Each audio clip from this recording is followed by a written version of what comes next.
পয়গম্বর এখন আর আপনার মক্কার জমিনে থাকতে হবে না, এখন এই মক্কার জমিন থেকে ভাইগা হিজরত করে মদিনায় যান। বেঈমানেরা আপনারে মারতে আসছে। আল্লাহর নবী ডেকে বলে, হায় হায়, আমার মা নাই, বাবা নাই, আমার জন্মভূমি, আমার মাতৃভূমি, আমার জন্মস্থান, আমার মার দেশ, আমার বাবার দেশ, আমার নিজের দেশ, এই দেশ ছাইরা আমি কোথায় যাব? মায়া মায়া লাগে, না না আমি যাব না, যাব না। আল্লাহ বলে, পয়গম্বর আর থাকা যাবে না, তাড়াতাড়ি করিয়া আপনি বের হয়ে যান।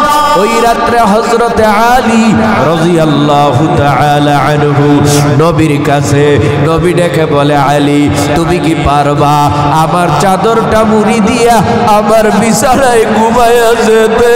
আলী চোখের পানি ফালাইয়া বলে, নবী আপনারে আমার জীবনের চেয়েও বেশি ভালোবাসি, আপনারে আমি কলিজা দিয়া মোহাব্বত করি। ও পয়গম্বর, আপনার জন্য যদি আমার জান চাই দিয়া দিব, কারণ আপনারে আমি জীবনের চেয়ে বেশি মায়া করি। ও নবী জান, আমি এক আলীরে যদি বেঈমানেরা বাইরা ফালায় কোনো ক্ষতি হবে না, আপনারে যদি বেঈমানেরা মারে দিনের অনেক বড় ক্ষতি হয়ে যাবে। নবী বেঈমানেরা মারলে আমারে মারু, আপনি ভাসিয়া মক্কা ছাইরা মদিনায় হিজরত করে চলে যান। নবী আমার তাই করলেন। হযরতে আলীকে শোয়ায় দিলেন বিছানায়, নবীজির চাদর মুড়ি দিয়া এইদিকে হাতের মধ্যে নবী কিছু ধুলা বালু লইয়া সূরা ইয়াসিনের প্রথম থেকে কয়েকটা আয়াতে কারিমা তেলাওয়াত করিয়া ধুলা বালুর মধ্যে ফুঁক দিলেন। হঠাৎ করিয়া ধুলা বালুগুলো চক্ষু অন্ধ হয়ে যাওয়ার মেডিসিন হয়ে গেল। নবী ধুলা বালুগুলি মেরে দিল। বেঈমানের চোখে পৌঁছায়া দেওয়ার কাজ আমার আল্লাহর। বেঈমানের চোখে পৌঁছায়া দিল। এই সুযোগে মায়ার নবী বেঈমানদের ধাক্কা দিয়া বের হয়ে গেল। নবী হাঁটতে পারে না, কদম বাড়াইতে পারে না, নবী বড় দুর্বল। কারণ নবী 3 দিন অনাহারি, 3 দিন খায় নাই। হিজরতের রাতে নবী 3 দিনের অনাহারি, কদম বাড়াইতেও পারে না, সামনে আগাইতে পারে না। হঠাৎ করিয়া মায়ার নবী রাহমাতুল লিল আলামিন পিছনের দিকে ফিরিয়া ফিরিয়া তাকায় আর কাঁদে। এ জন্মভূমি তোরে ছাড়তে মন চায় না, এ মাতৃভূমি তোরে ছাড়তে মন চায় না, এ জন্মস্থান তোরে ছাড়তে মন চায় না।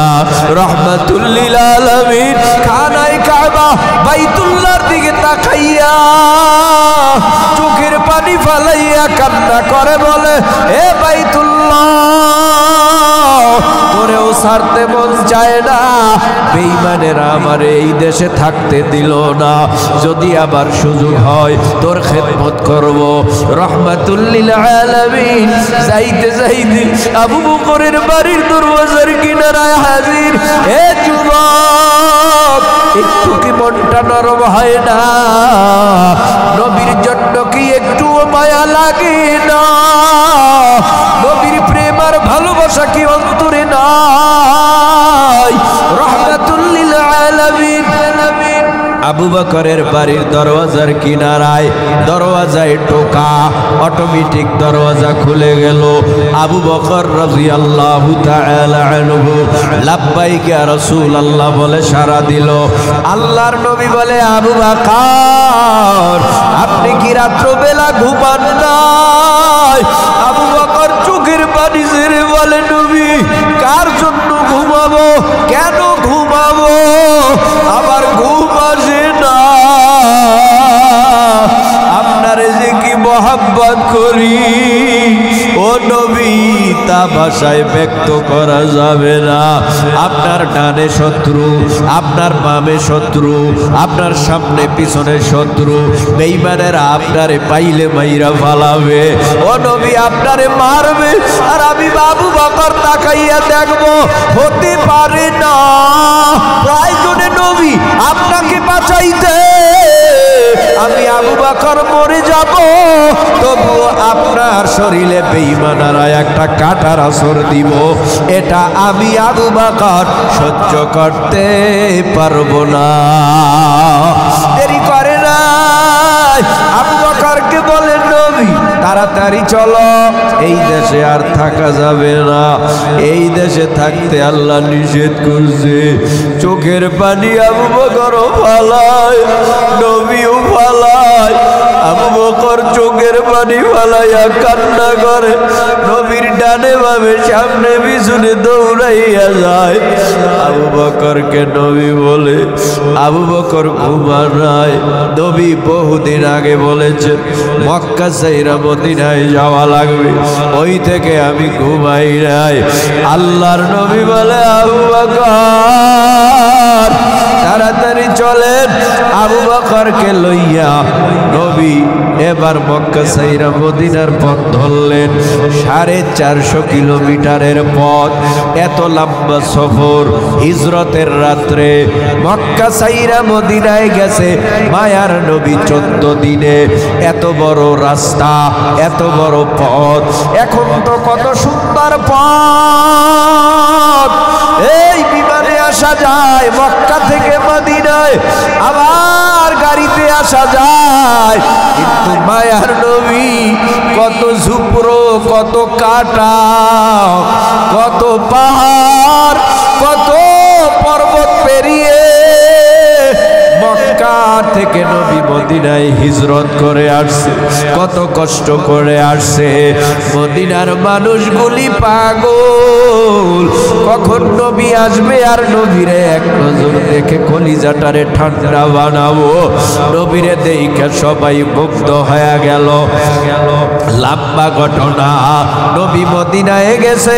মদিনায় যাওয়ার পর এইদিকে মক্কার থেকে আবু জাহাল কয়, আব্দুল্লাহর ছেলে মোহাম্মদ, তোমার বুকের পাটা যদি শক্ত থাকে তাহলে বদরের ময়দানে দেখা করো, বদরের ময়দানে তোমার সাথে লড়াই হবে। নবী আমার আল্লাহর ডেকে বলি, আমার হাতে তলোয়ার নাই, কি দিয়া লড়াই করব? ট্যাঙ্ক নাই, বোম নাই, রাইফেল নাই, স্টান গান নাই। ও আল্লাহ, কি দিয়া লড়াই করব? আল্লাহর নবীকে আল্লাহ বলে, ও পয়গম্বর, তলোয়ার লাগবে না, ঢাল লাগবে না। ও পয়গম্বর, মুসলমান 313 নিয়া বদরের ময়দানে যান, ইমানের তাকবীরের আওয়াজ দেন, বেঈমানেরা ময়দান ছাইরা পালাইতে বাধ্য হয়ে যাবে। নবী আমার সোজা চলে গেল বদরের ময়দানে। বদরের ময়দানে যাইয়া চোখের পানি ফালাইয়া কান্না করে বলে, আল্লাহ কত রক্ত ঝরাইলাম, যার ফসলে 313 জন মুসলমান হইল। আল্লাহ বান্দার সাথে ওয়াদাবদ্ধ। বান্দার সাথে আল্লাহ কি ওয়াদাবদ্ধ? বান্দার সাথে আল্লাহর ওয়াদা হলো, বান্দা নিয়ামত পাওয়ার পরে যদি শুকরিয়া আদায় করে, আল্লাহ বলেন ওই বান্দার নিয়ামত আমি আল্লাহ যা দিয়েছি তার থেকে আরো বাড়ায় দেব।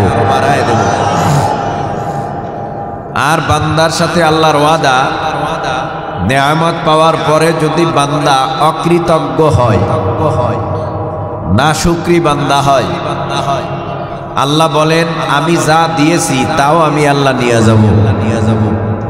এখানে সমাপ্ত না, আমি আল্লাহ তার জন্য বড় শক্ত কঠিন আযাব জাহান্নামে চাপায় রাখলাম।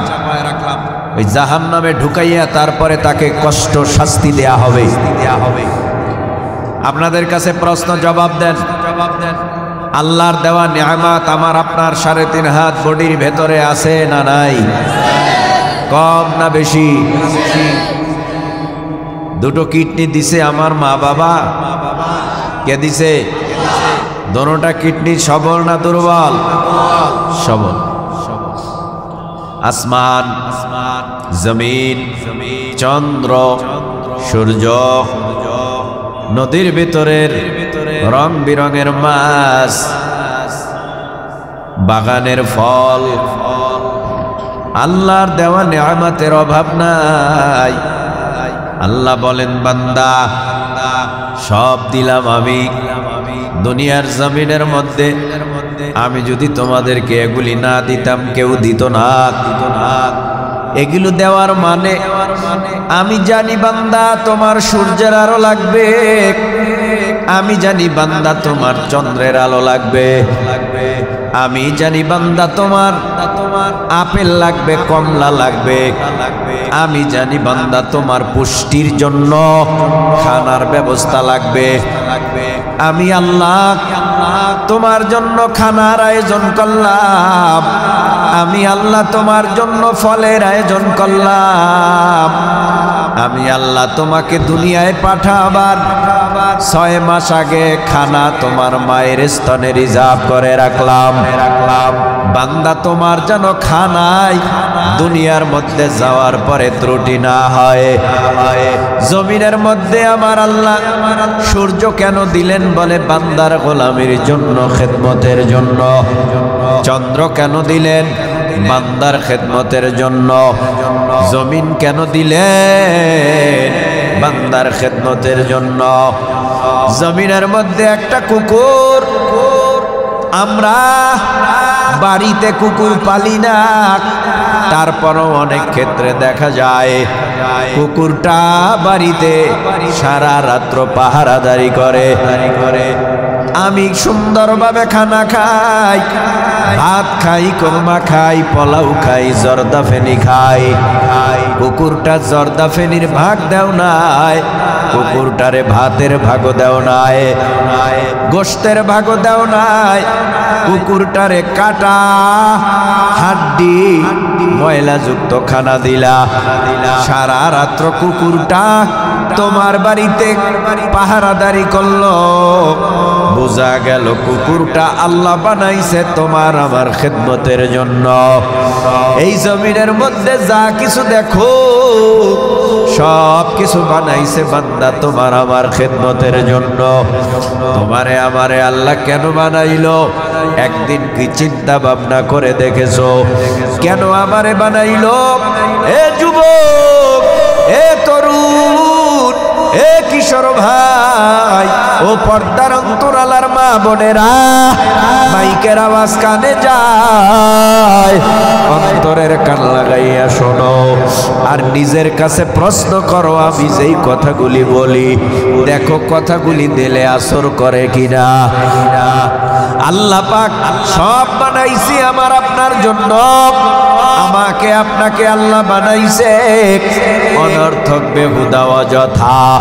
যদি প্রশ্ন করি তাহলে কেন অযথা কি বানাইছি? আল্লাহই তো প্রশ্ন করেছে, এ বান্দা আমি আল্লাহ তোমারে কি অনর্থক বানাইলাম, বেহুদা বানাইলাম, অযথা বানাইলাম?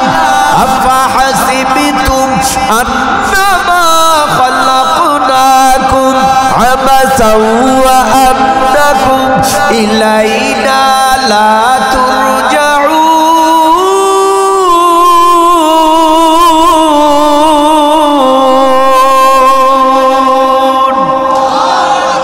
আল্লাহ পাক নিজেই প্রশ্ন করে, তোমাদেরকে অনর্থক বানাইলাম, বেহুদা বানাইলাম, অযথা বানাইলাম? আল্লাহ পাক বলেন, তোমরা কি এই ভাবো, এই ধারণা করো আমার কাছে তোমরা ফিরে আসবা না?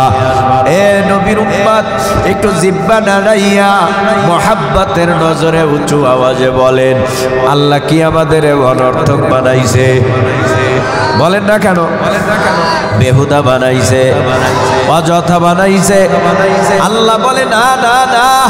তাহলে কেন তোমাদের বানাইলাম? শুনো, আল্লাহ কয়, ওয়ামা খালাকুতুল জিন্না ওয়াল ইনসা ইল্লা লিয়াবুদুন।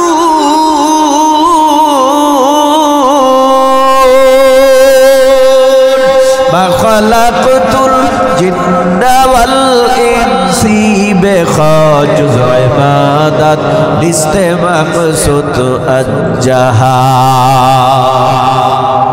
আল্লাহ কয় বানাইলাম আমি দুটো জাতি, একটা জিন আর একটা ইনসান, বানাবার উদ্দেশ্য ইল্লা লিয়াবুদুন, আমি আল্লাহর ইবাদতের জন্য। এবার আমি আমার মূল আলোচনায় যাব। যাওয়ার আগে কিছু প্রশ্ন করব। প্রশ্ন করার আগে আপনারা রেডি হয়ে যান, আওয়াজটা উঁচু দেবেন, বিড়ালের মতো নয় সিংহের মতো আওয়াজ দিবেন। প্রশ্ন শুরু হয়ে গেল। বলেন না মোহাব্বতি আসমানি কিতাব 100 কয়খানা? পিছনের ভাইরা আওয়াজ দেন। আসমানি কিতাব 100 কয়টা? জোরে জোরে।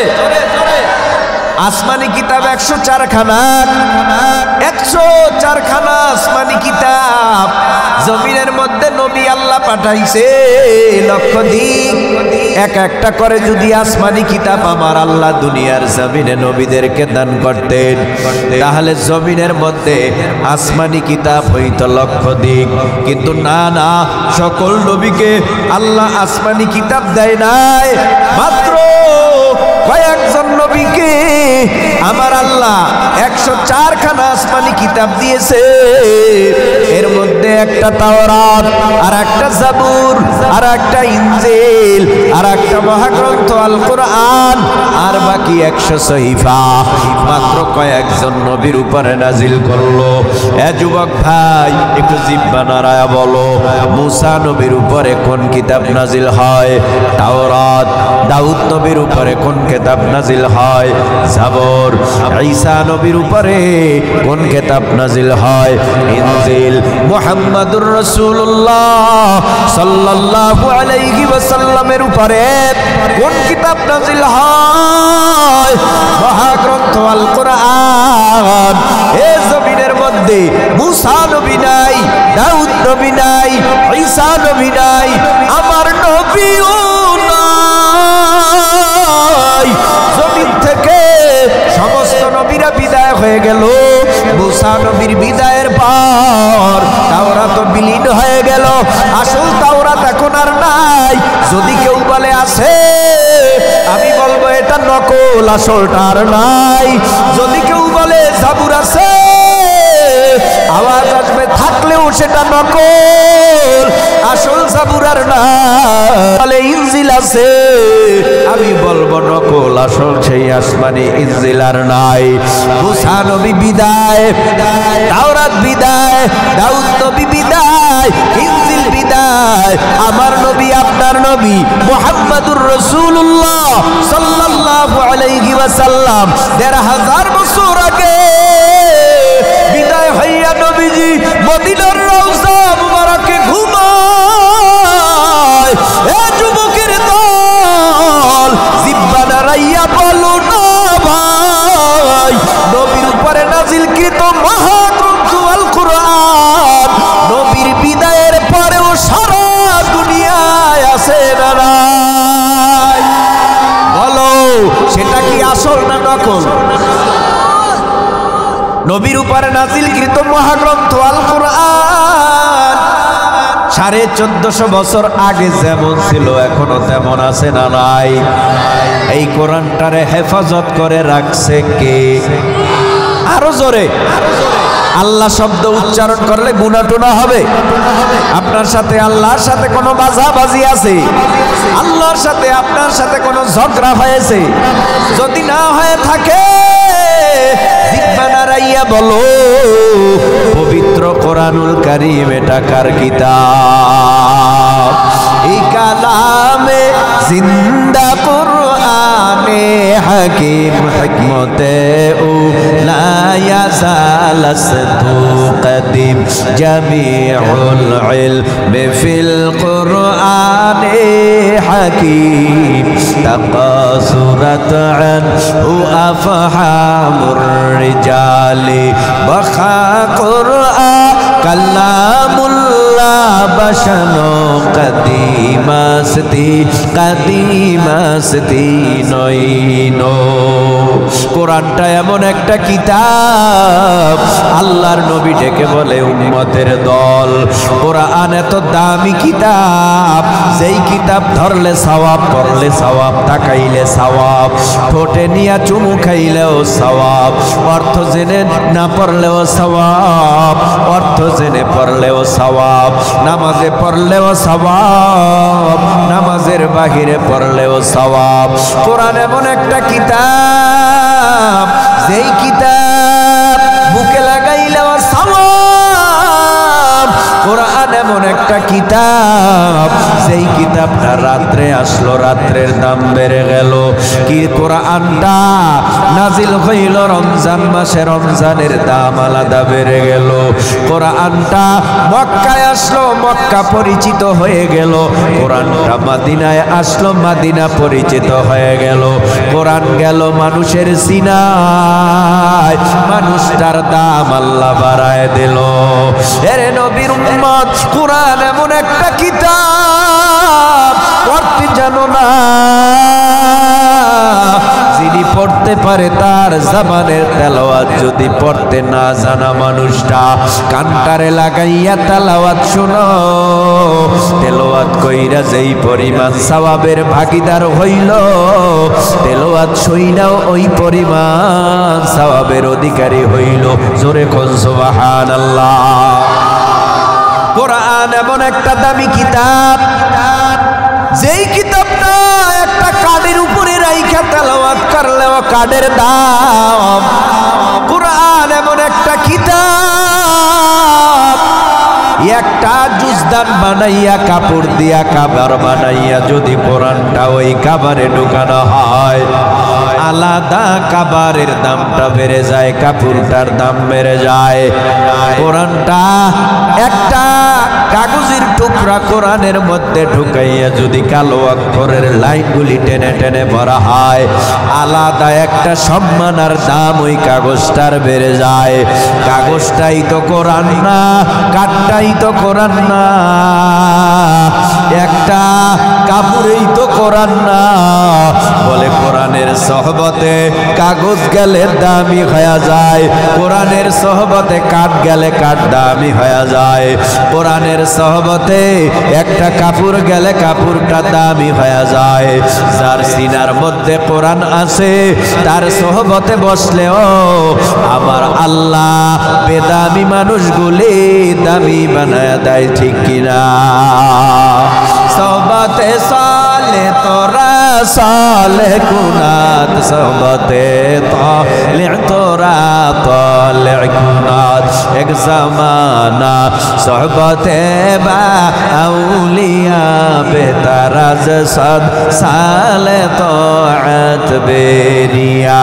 মাইলে মোমেন সোয়ে মোমেন মিশাওয়াত, মাইলে কাফের সোয়ে কাফের মিশাওয়াত।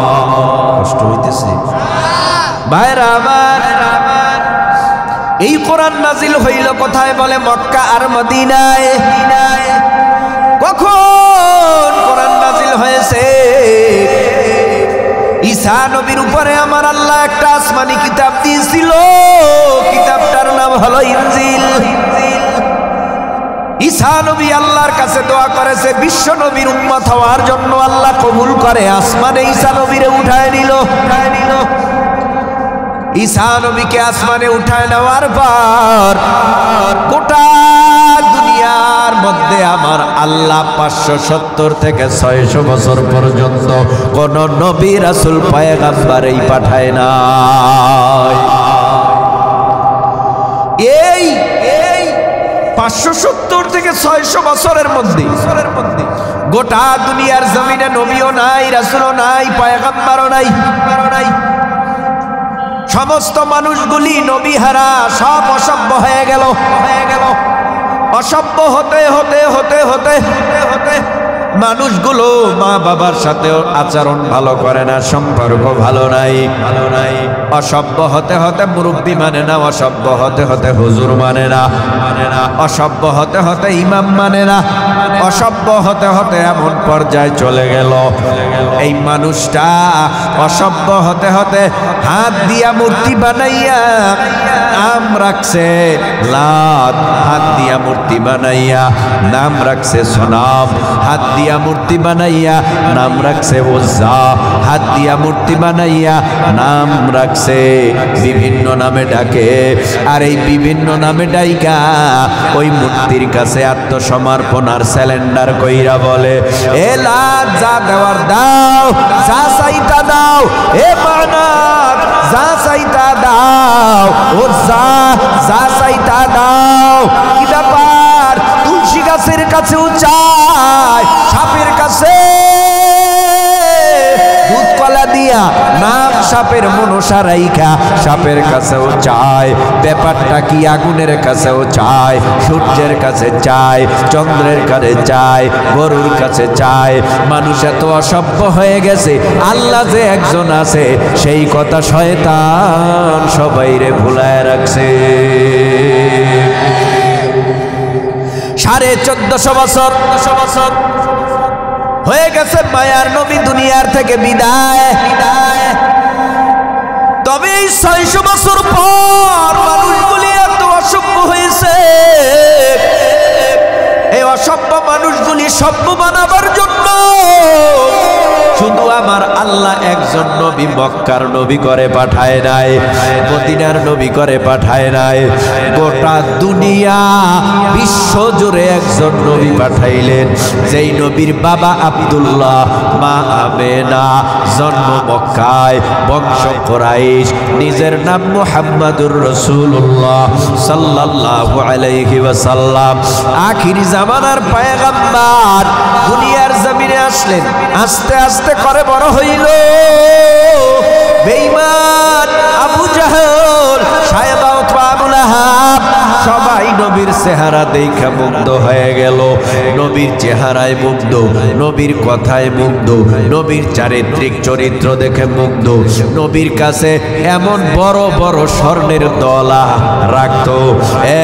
মক্কার মধ্যে যদি কোনো ভালো মানুষ থাকে, আব্দুল্লাহর ছেলে মুহাম্মদ আছে, ওর থেকে ভালো আর কোনো মানুষ এই মক্কার জমিনে আর নাই। আস্তে আস্তে নবীর সত্যতার প্রমাণ পাইয়া বেঈমানেরা মায়ার নবীর পাগল হয়। নবীরে ডাক দিয়া বলে, আব্দুল্লাহর ছেলে মুহাম্মদ, তোমার মতো এত ভালো মানুষ দ্বিতীয় আর একজন মক্কার জমিনে নাই। আমরা বেঈমানেরা তোমাকে উপাধি দিলাম, কাফেরেরা উপাধি দিলাম, যাও যাও মক্কার জমিনে দ্বিতীয় আর কোনো আল আমিন নাই। মক্কার জমিনের মধ্যে তুমি আল আমিন, মুহাম্মদ তুমি আল আমিন। তার মানে তুমি বিশ্বাসী, সত্যবাদী। তোমার মতো এত সত্যবাদী ভালো মানুষ আর পৃথিবীতে আর একজন নাই। কষ্ট হয়নি ভাইরা আমার? তবে ওয়াজের পরে আবার তবরক আছে না? আপনাকে খাওয়ানো হবে। যদি খাইতে হয় ওয়াজ শুনতে হইব। যারা ওয়াজ শুনবো তাকে দেওয়া হবে। ওয়াজ যারা শুনবে না এরা কি খালি খাইতে আইবনি? আসেন ভিতরে ঢুকেন, তবরক দেওয়ার সময় তো হয়ে গেছে।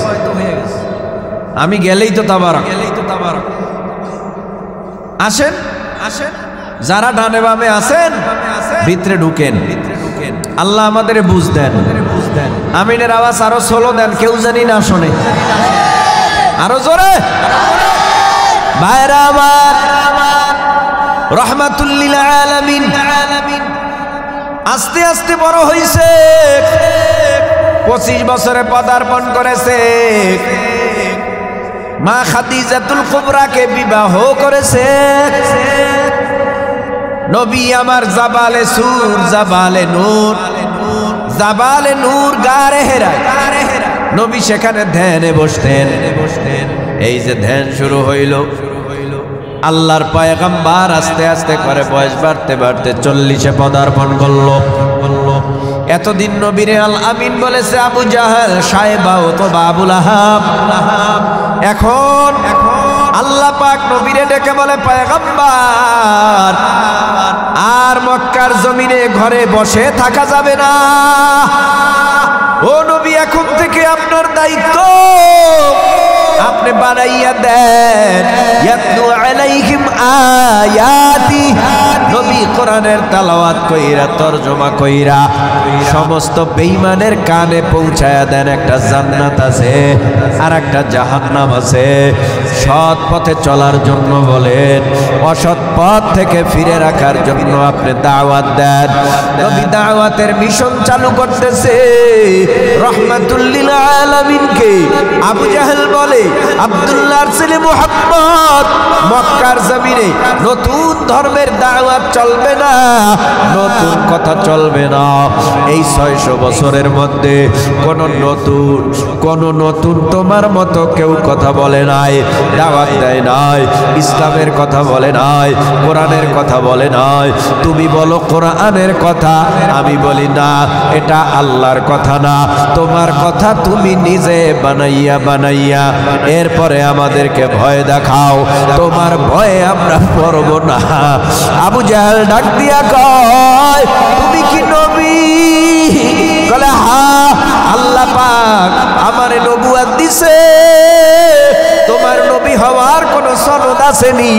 আবু জাহেলের কথার জবাবে নবী বলে, কেমন সনদ দরকার? আমার কাছে সনদ আছে। কয়, আসমানের চাঁদ দুখণ্ড করে দেখাও। নবী আসমানের চাঁদ দুখণ্ডিত করে দেখায়। সঙ্গে সঙ্গে আবু জাহেল দেখা আশ্চর্য হইয়া বলে, এ আব্দুল্লাহর ছেলে মুহাম্মদ, এটা তো কোনো মানুষের সম্ভব নয়, জমিন থেকে আসমানের চাঁদ দুখণ্ড করে দেখানো, এটা তো তুমি জাদু চালাইয়া করেছো, তুমি বড় জাদুঘর। যত কথাই বলে নবীর কথা মানে না। হঠাৎ আর একদিন নবীরে বলে, তোমার কণ্ঠের আওয়াজ এত মধুর, তোমার চেহারা এত ভালো, তুমি কালেমার গান গাইতে নামবা না, নামলে সবাই তোমার দলে যাইয়া কালেমা পরে মুসলমান হইয়া আমাদের বিরোধিতা করবে তোমার মতো। আল্লাহর নবী বলে, চাচা, আমি যেই কথাগুলি বলি এই কথাগুলি আমার বানানো কথা না, আমি যেই কথা আপনাদের শোনাই এই কথাগুলি আমার নিজের বানানো কথা শোনাই না, আল্লাহর কথা শোনাই। আল্লাহর কথা যদি মানেন পরকালে বিনা হিসাবে জান্নাত পাইবেন, আল্লাহর কথা যদি না মানেন পরকালে আপনারা জাহান্নামে যাইবেন। এইভাবে নবী আমার বারবার বুঝায়, হাতে ধরিয়া পায়ে ধরিয়া আবু জাহেলের মেজাজ খারাপ করিয়া হাতটা উঁচু করিয়া মায়ার নবীর চেহারার উপরে একটা চপেট আঘাত করলো। নবী আমার চোখের পানি ফালাইয়া হাত ধরিয়া কান্নার আওয়াজ দিয়া বলে, ও আমার চাচা আবু জাহাল, আমার মা নাই, আমার বাবাও নাই, আমার মা যদি থাকতো আমার কাছে আসতো, বাবাই থাকলে বাবার কাছে যাইতাম, আসেন আপনারা, আপনাদের কাছে আসলাম। শুধু মারতেই থাকলেন, এখনো মারতেছেন, ভবিষ্যতেও মারবেন, তবে আমারে যতই মারবেন ও চাচা কালেমার গান বন্ধ হবে না, কোরআনের গান বন্ধ হবে না, ইসলামের গান বন্ধ হবে না। আমার শরীর থেকে যদি রক্ত ঝরান আমি রক্ত ঝরাইতে তৈয়ার, যদি আমার জীবনটাও দিতে হয় জীবনটা দিতেও তৈয়ার, তবুও আপনি আবু জাহেলের কাছে, কোন বেঈমানের কাছে আমি নবী মাথা নত করব না।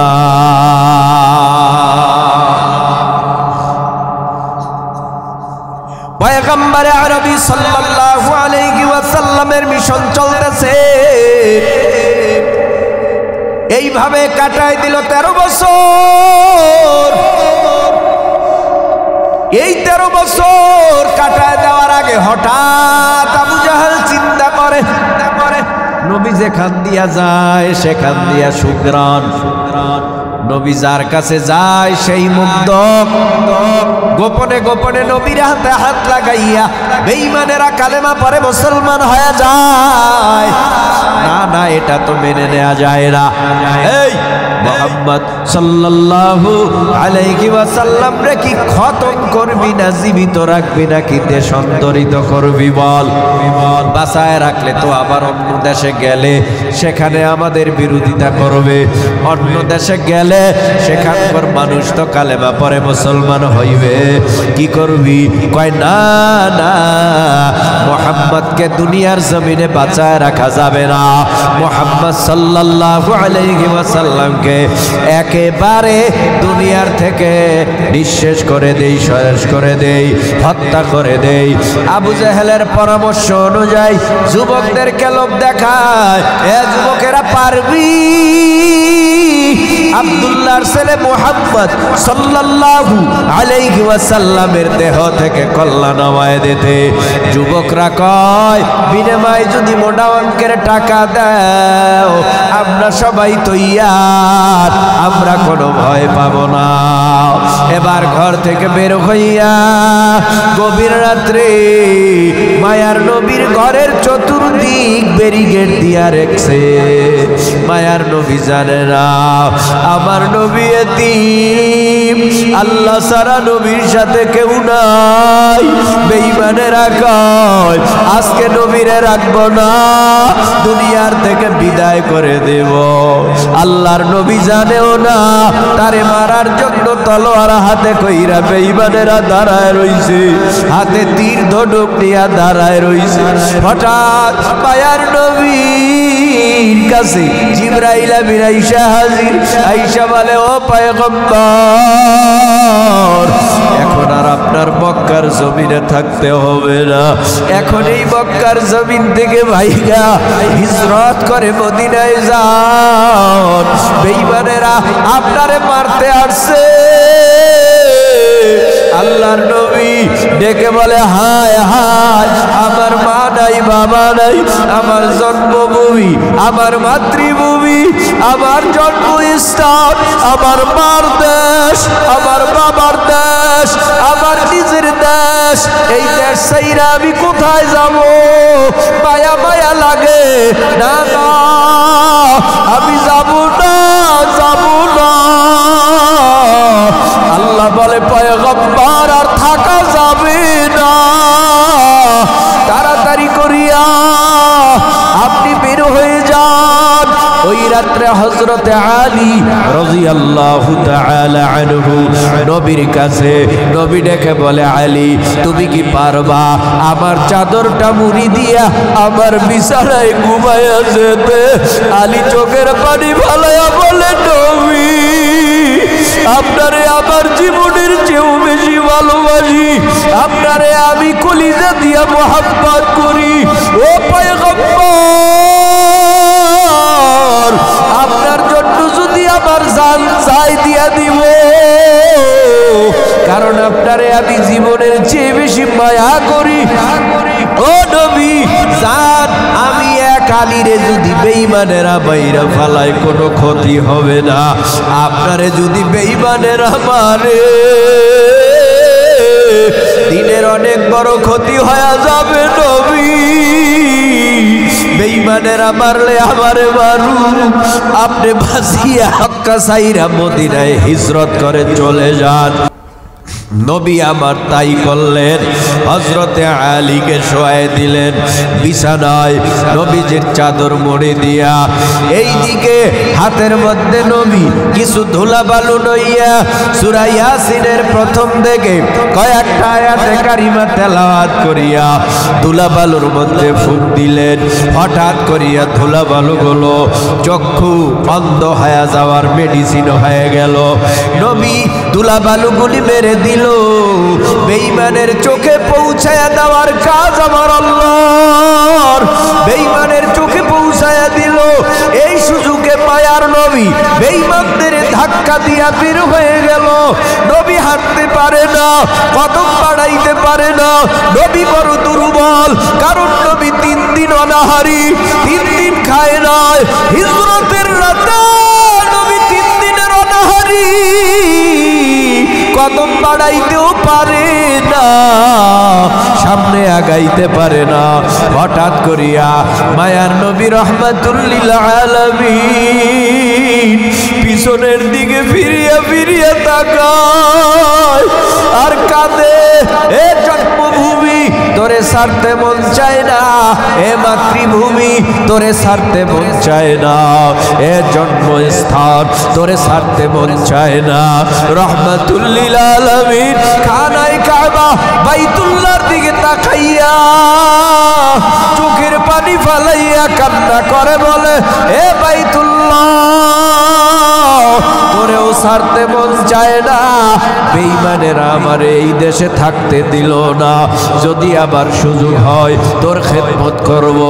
রাহমাতুল লিল আলামিন যাইতে যাইতে আবু বকরের বাড়ির দরওয়াজার কিনারায় হাজির। এ যুবক, একটু কি মনটা নরম হয় না? নবীর জন্য কি একটু মায়া লাগে না? নবীর প্রেম আর ভালোবাসা কি অন্তরে নাই? রাহমাতুল লিল আলামিন আবু বকরের বাড়ির দরওয়াজার কিনারায় দরওয়াজায় টোকা, অটোমেটিক দরওয়াজা খুলে গেল। আবু বকর রাদিয়াল্লাহু তাআলা আনহু লাব্বাইক ইয়া রাসূলুল্লাহ বলে সাড়া দিল। আল্লাহর নবী বলে, আবু বকর আপনি কি রাত্রবেলা ঘুমান নাই? আবু বকর চোখের পানি ছেড়ে বলে, নবী কার জন্য ঘুমাবো, কেন ঘুমাবো, আবার ঘুম আসে না। আপনারে যে কি মহব্বত করি ও নবী, তা ভাষায় ব্যক্ত করা যাবে না। আপনার ডানে শত্রু, আপনার বামে শত্রু, আপনার সামনে পিছনে শত্রু। বেঈমানেরা আপনারে পাইলে মাইরা ফালাবে। ও নবী আপনারে মারবে, আর আমি আবু বকর তাকাইয়া দেখবো, হতে পারে না। প্রয়োজনে নবী আপনাকে বাঁচাইতে আমি আবু বকর মরে যাব, তবুও আপনার শরীরে বেঈমানেরা একটা কাঁটার আসর দিব, এটা আমি আবু বকর সহ্য করতে পারবো না। দেরি করে না, আবু বকরকে বলেন, নবী তাড়াতাড়ি চলো, এই দেশে আর থাকা যাবে না, এই দেশে থাকতে আল্লাহ নিষেধ করছে। চোখের পানি আবু বকরও ফালায়, নবীও ফালায়। আবু বকর চোখের পানি ফালাইয়া কান্না করে, নবীর ডানে বামে সামনে পিছনে দৌড়াইয়া যায়। আবু বকরকে নবী বলে, আবু বকর ঘুমান নাই। নবী বহুদিন আগে বলেছে মক্কা ছাইরা মদিনায় যাওয়া লাগবে, ওই থেকে আমি ঘুমাই নাই। আল্লাহর নবী বলে, আবু বকর তাড়াতাড়ি চলেন। আবু বকরকে লইয়া নবী এবার মক্কা ছাইরা মদিনার পথ ধরলেন। 450 কিলোমিটারের পথ, এত লম্বা সফর। হিজরতের রাত্রে মক্কা ছাইরা মদিনায় গেছে মায়ার নবী 14 দিনে। এত বড় রাস্তা, এত বড় পথ, এখন তো কত সুন্দর পথ। এই বিমানে আসা যায় মক্কা থেকে মদিনায়, আবার গাড়িতে আসা যায়, কিন্তু মায়ার নবী কত ঝুপড়ো, কত কাটা, কত পাহাড়, কত পর্বত পেরিয়ে মক্কা থেকে নবী মদিনায় হিজরত করে আসছে, কত কষ্ট করে আসছে। মদিনার মানুষগুলি পাগল, কখন নবী আসবে আর নবীরে এক নজর দেখে কলিজাটারে ঠান্ডা বানাবো। নবীরে দেখে সবাই মুগ্ধ হয়ে গেল। লম্বা ঘটনা, নবী মদিনায় গেছে। মদিনায় যাওয়ার পর এইদিকে মক্কার থেকে আবু জাহাল কয়, আব্দুল্লাহর ছেলে মুহাম্মদ, তোমার বুকের পাটা যদি শক্ত থাকে তাহলে বদরের ময়দানে দেখা করো, বদরের ময়দানে তোমার সাথে লড়াই হবে। নবী আমার আল্লাহরে ডেকে বলি, আমার হাতে তলোয়ার নাই, কি দিয়া লড়াই করব? ট্যাঙ্ক নাই, বোম নাই, রাইফেল নাই, স্টান গান নাই। ও আল্লাহ কি দিয়া লড়াই করব? আল্লাহর নবীকে আল্লাহ বলে, ও পয়গম্বর তলোয়ার লাগবে না, ঢাল লাগবে না। ও পয়গম্বর মুসলমান 313 নিয়া বদরের ময়দানে যান, ইমানের তাকবীরের আওয়াজ দেন, বেঈমানেরা ময়দান ছাইরা পালাইতে বাধ্য হয়ে যাবে। নবী আমার সোজা চলে গেল বদরের ময়দানে।